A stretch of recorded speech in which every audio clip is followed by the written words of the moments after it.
Sinta berlari masuk ke rumah dengan napas tersengal-sengal, air mata sudah mengalir deras di pipinya yang pucat. Kamu tidak boleh bertemu dia lagi, Sinta.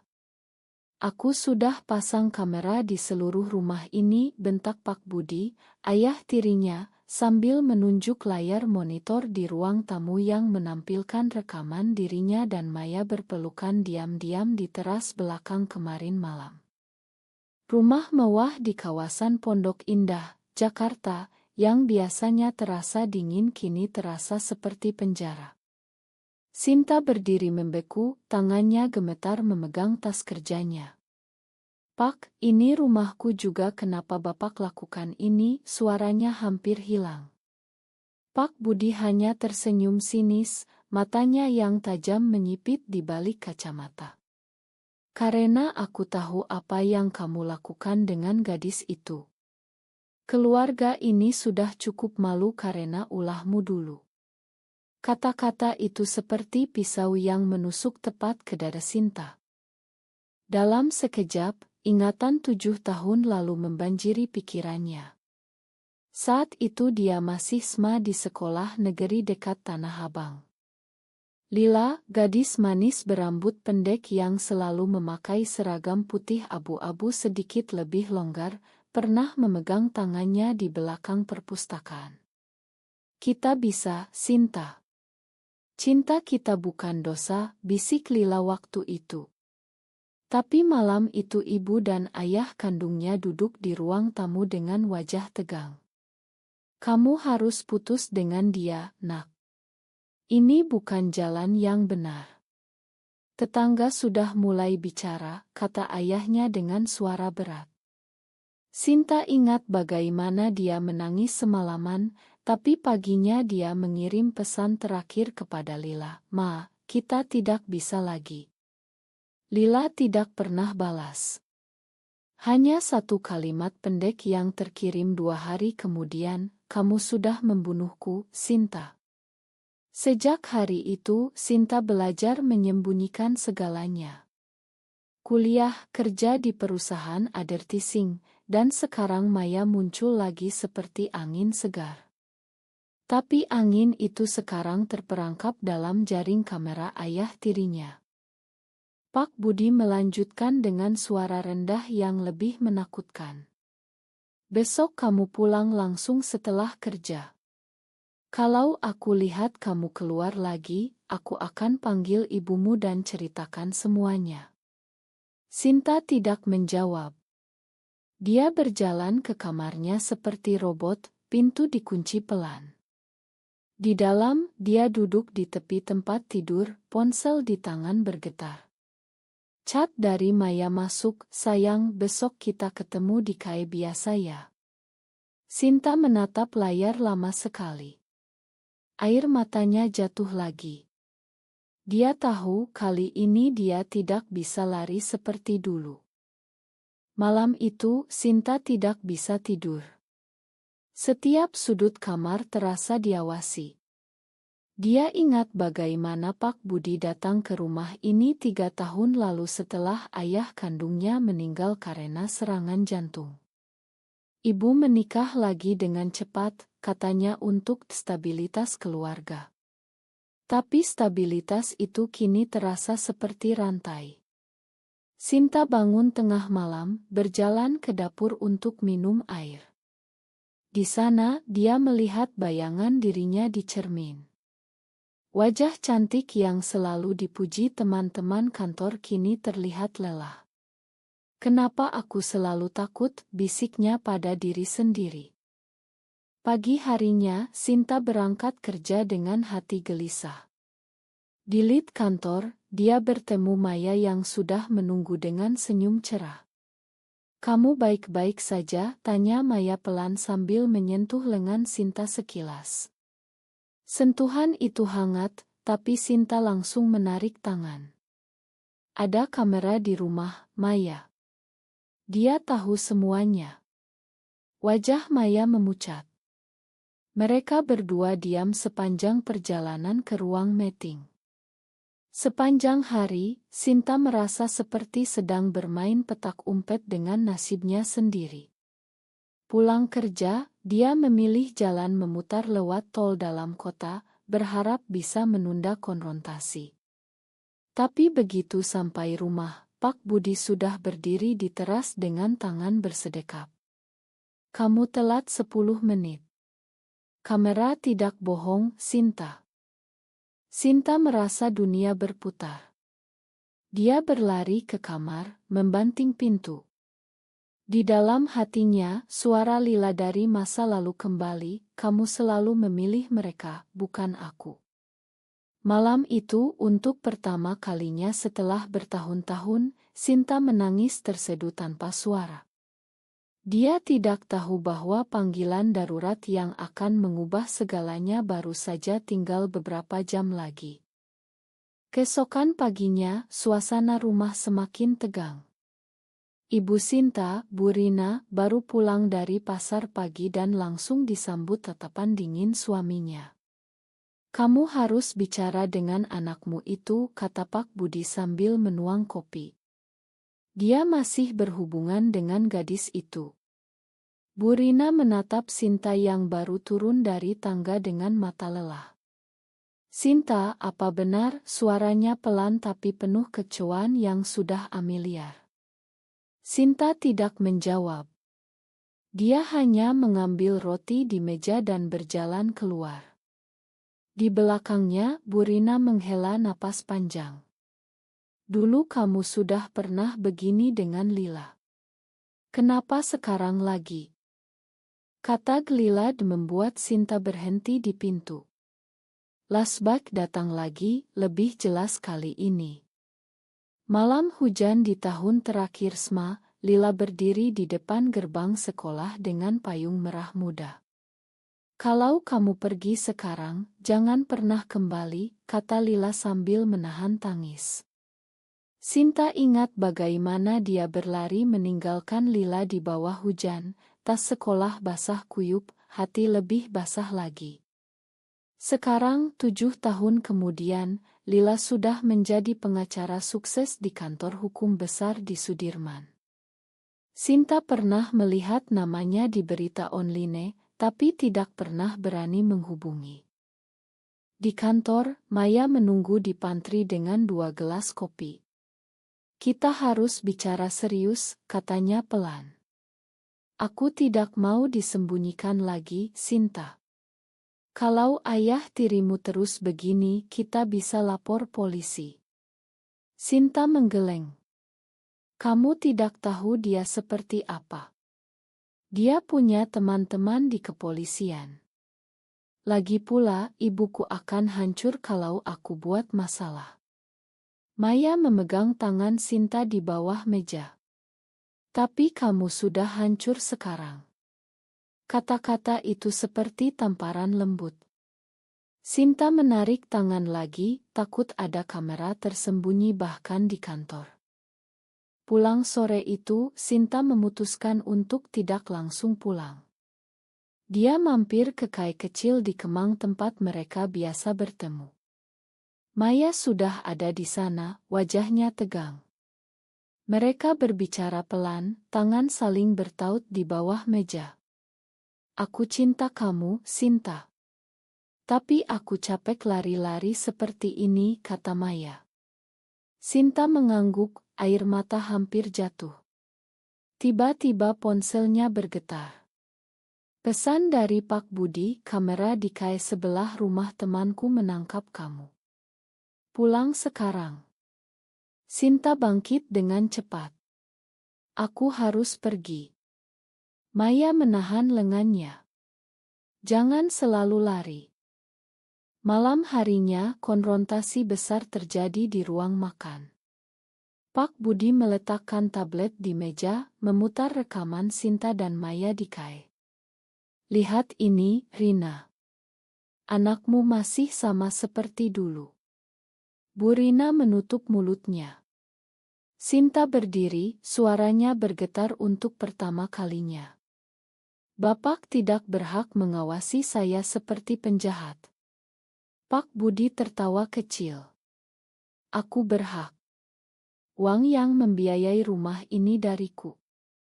Kalau kamu terus begini, aku akan potong semuanya. Kata-kata itu membuat Sinta sadar ada sesuatu yang aneh. Pak Budi memang kaya, tapi akhir-akhir ini banyak tagihan rumah yang telat. Dari mana Bapak dapat uang sebanyak itu? Tanya Sinta tanpa pikir panjang. Pak Budi langsung marah. Jangan sok tahu. Sinta berlari ke kamar, pintu dibanting. Di dalam, dia membuka laptop dan mencari-cari nama Pak Budi di internet. Ada beberapa berita lama tentang perusahaan konstruksi yang dia kelola sebelum menikah dengan ibunya. Ada tuduhan korupsi kecil yang kemudian hilang. Sinta merasa ada yang tidak beres. Malam semakin larut, dia mendengar suara ibunya menangis di kamar sebelah. Rasa bersalah menyergap lagi. Sama seperti dulu saat dia meninggalkan Lila. Hari berikutnya di kantor, Sinta tidak bisa berkonsentrasi. Bosnya memanggilnya ke ruangan karena deadline proyek terlambat. Kamu biasanya teliti, Sinta. Ada apa? Tanya bosnya. Sinta hanya geleng kepala. Setelah meeting, dia duduk sendirian di toilet kantor, menangis diam-diam, ponsel bergetar. Nomor tidak dikenal. Dia angkat dengan ragu. Sinta. Ini Lila. Suara yang sudah 7 tahun tidak didengar itu membuat dunia Sinta berhenti. Aku lihat berita tentang keluargamu di grup alumni. Kamu baik-baik saja. Sinta tidak bisa bicara. Air matanya jatuh ke lantai keramik. Ma, aku dulu salah, bisiknya akhirnya. Lila diam sebentar. Kita ketemu besok sore di Taman Suropati. Aku ingin dengar langsung. Sinta pulang dengan hati campur aduk. Pak Budi sudah menunggu lagi di ruang tamu. Kamu telepon tadi siang dengan nomor lama. Aku tahu. Kamera lagi. Sinta merasa lelah sekali. Bapak tidak capek mengawasi saya terus. Pak Budi berdiri, mendekat. Aku melindungi keluarga ini. Kamu tahu berapa uang yang aku keluarkan untuk pengobatan ibumu tahun lalu? Sinta teringat ibunya yang pernah kena stroke ringan. Uang memang selalu jadi senjata Pak Budi. Malam itu, Sinta memberanikan diri membuka laptop lagi. Dia menemukan transfer bank mencurigakan dari rekening perusahaan lama Pak Budi ke rekening pribadi di Singapura. Jumlahnya miliaran. Sinta merekam layar dengan ponselnya, tangannya gemetar. Keesokan sore, di Taman Suropati yang rindang, Lila sudah duduk di bangku aurit mereka dulu. Masih cantik, sekarang dengan setelan jas pengacara. Kamu berubah, kata Lila pelan sambil tersenyum tipis. Sinta duduk, tangannya dingin. Aku tidak pernah berhenti menyesal, Lila. Setiap hari aku ingat kamu. Mereka bicara panjang lebar. Lila cerita tentang hidupnya yang sekarang, tentang bagaimana dia akhirnya bisa menerima dirinya.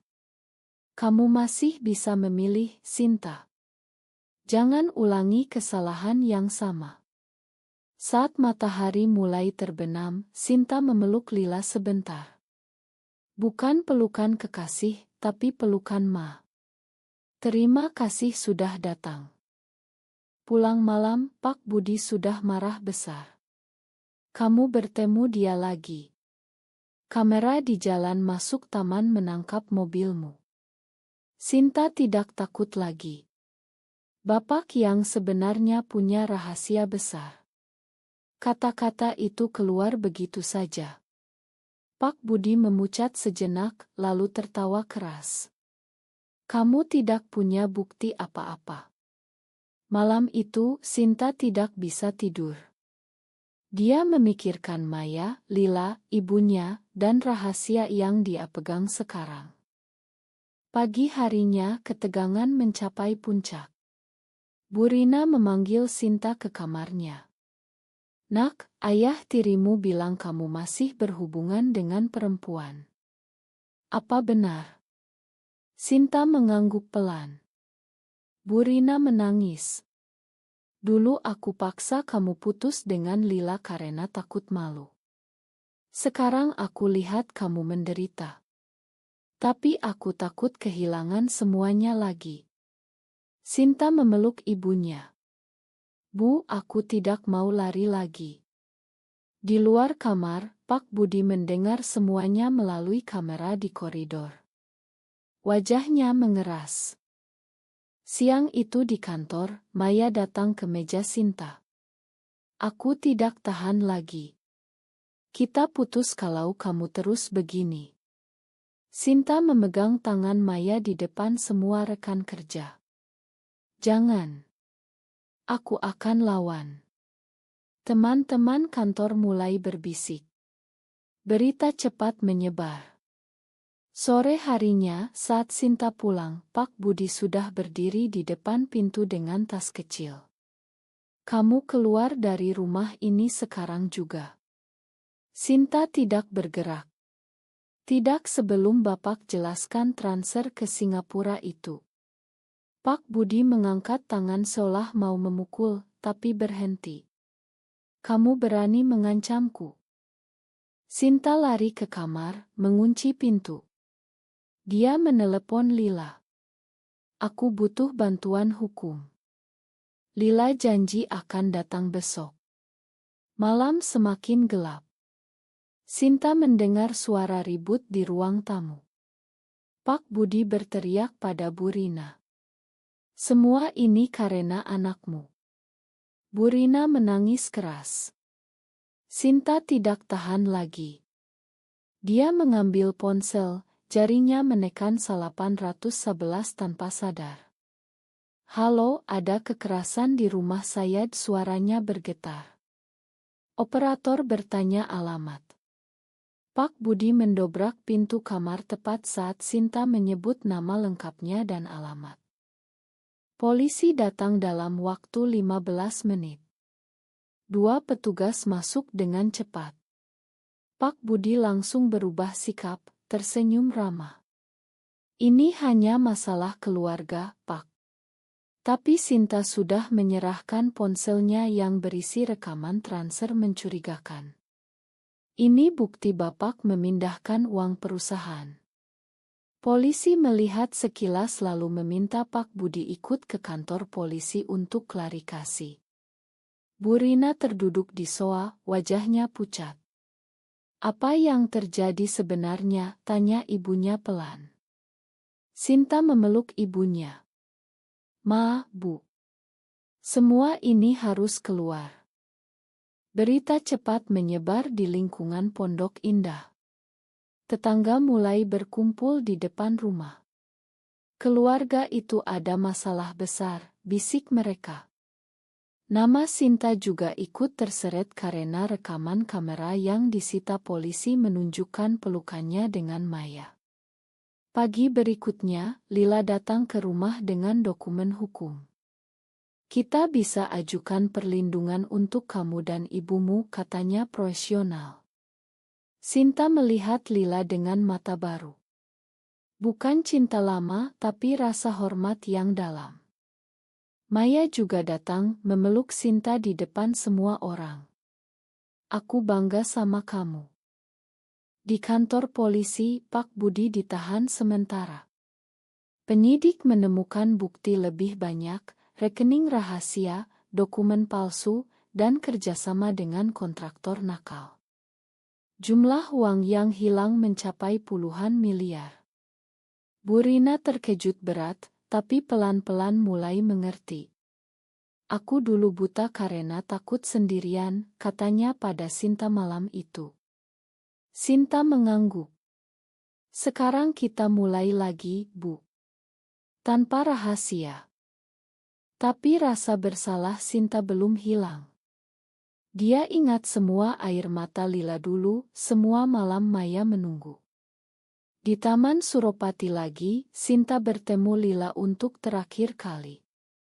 Aku sudah makan kamu sejak lama, kata Lila sambil tersenyum. Sekarang kamu harus makan dirimu sendiri. Sinta pulang dengan hati lebih ringan, tapi perjalanan masih panjang. 2 minggu kemudian, persidangan pertama digelar.